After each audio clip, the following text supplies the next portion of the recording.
Your secret's safe with me. What secret? You didn't stop being a crow the day you walked into Mance Rayder's tent.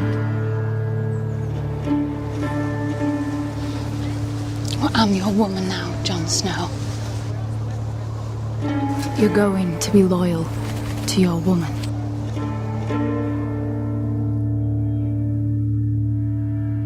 Grit is smart. She probably knows what's going on inside Jon and has a better handle on what's going on inside Jon more than Jon does. I mean, she knows that he's, like she says, I know that you're loyal, and I know, and you don't become disloyal to the cause that you've said an oath to and devoted your life to overnight, even when you fall in love with somebody. So she knows, she sees the fence that he's on. Jon is caught in this horrible position where he has always stayed true to the Night's Watch, to the vows he's made, more or less.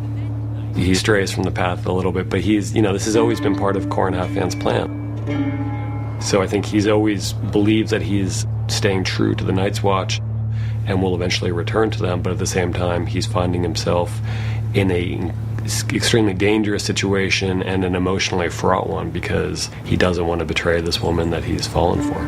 The Night's Watch don't care if you live or die. Mance Rayder don't care if I live or die. We're just soldiers in their armies, and there's plenty more to carry on if we go down.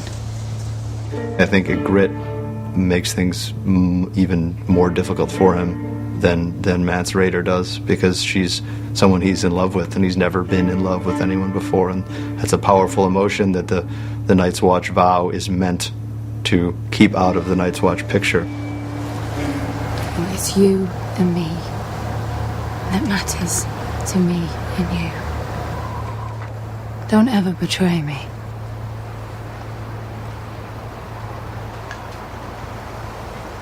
I won't. Impossible. Why? My grandson is the pride of High Garden. Your daughter Is rich, the most beautiful woman in all 7 kingdoms, and the mother of the king. old. Old? Old. I think Tywin at this point is genuinely concerned with the longevity of his line and the Lannister name. Cersei is still an attractive match in his mind because she's still quite beautiful, and she's still the one Lannister, his only daughter, and she's still young enough to bear children. And a boy with his affliction should be grateful for the opportunity to marry the most beautiful woman in the kingdoms and remove the stain from his name. Brothers and sisters. Where I come from, that stain would be very difficult to wash out.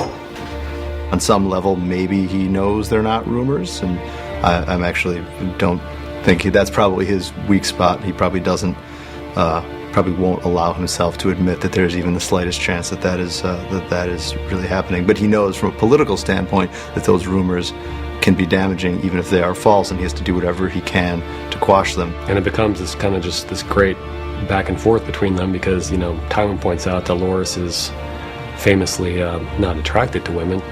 He's saying, I'll forgive that, and you forgive the fact that my daughter is getting up there in years. They're fighting with words. They're not fighting with swords. It's not two people literally going at each other, but it has the same kind of excitement for me is watching a great sword fight between two equally matched opponents and having no idea who's going to come out on top. Shall I draw up the order? Or do you consent to this match? It's a rare enough thing. A man who lives up to his reputation. There aren't 1,000 blades. There aren't even 200. I've counted. Ugly whole thing. Yet it has a certain appeal. Littlefinger wants it all. He wants the power, he wants the money, he wants the armies, he wants all of it. I'd say the real epitomization of the motto, long-term greedy, is Littlefinger. He's very, very patient. He's been biding his time for a long, long time to get what he wants, and what he wants is a lot. And it's impossible for a man from his background to acquire all that without taking some serious risks, because it's just so far to climb. But what do we have left once we abandon the lie? Chaos. A gaping pit waiting to swallow us all. Chaos isn't a pit. Chaos is a ladder. He's willing to take those risks. You know, even you think back to season 1 where he's talking to Ned and he's saying, like, this is our chance to strike. Like, we can take power right now. And, you know, Ned refuses to go along with it, but Littlefinger was conspiring in that moment and continues to conspire. And like any conspiracy, there's a chance that it will fail. And Littlefinger's not afraid to take calculated risks as long as he feels he's got himself covered. Shame you had to settle for your second choice.